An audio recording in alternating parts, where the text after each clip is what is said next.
Good morning mga boss. So andito ako sa maliit kong baboyan.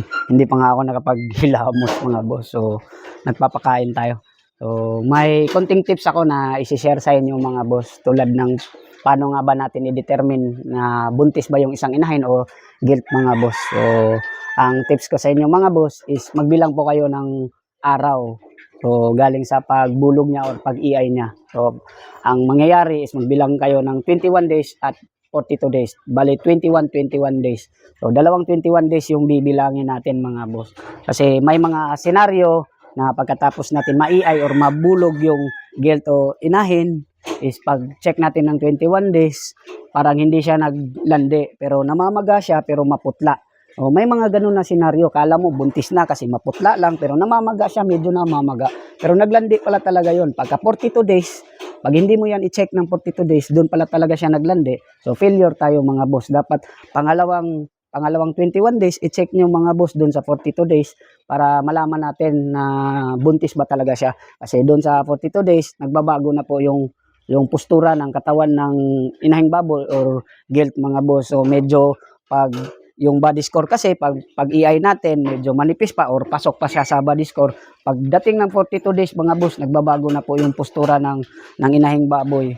So pag buntis siya, so for example na yung dede niya nag-i-enlarge na, yung katawan niya nag-i-expand na. So yun yung mga palatandaan natin na buntis yung isang inahin mga boss. Yung tiyan na medyo lumalaki na.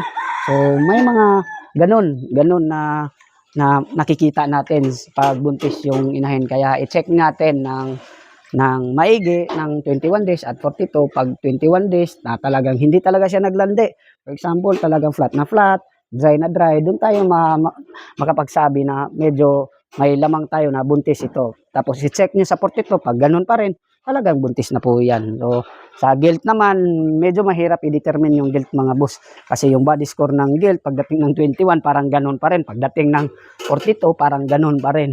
Na hindi pa masyado nag-i-enlarge yung dede niya, yung katawan niya, parang konti lang pinagbago. Yung gilt kasi mga boss, hirap i-determine na buntis pa talaga siya. Kasi yung katawan na hindi talaga masyadong talagang bumubulto, tulad ng mga nakapag-anak na is pagdating ng 21 42 days talagang nagbabago na yung postura ng katawan at yung behavior nagbabago na rin, lumalakas na kumakain yung mga inahin, magana na po sila kumain. So kinakailangan na nila ng tamang protein at feeds para suportaan yung pagbubuntis nila. So mga ganun na senaryo mga boss, yung tamang pag-check, tamang pag-monitor para ma-determine natin na buntis ba yung inahin. Kasi pag hinahayaan lang natin na after 21 days, di na natin sine-check, pag 42 days, baka pag 42 days maglandi po siya. So nag-failure tayo sa mga ganun na pangyayari mga boss. Nalulugi tayo sa mga ganun na pangyayari sa pag-check natin. Kaya i-monitor nyo mga boss. Happy farming mga boss!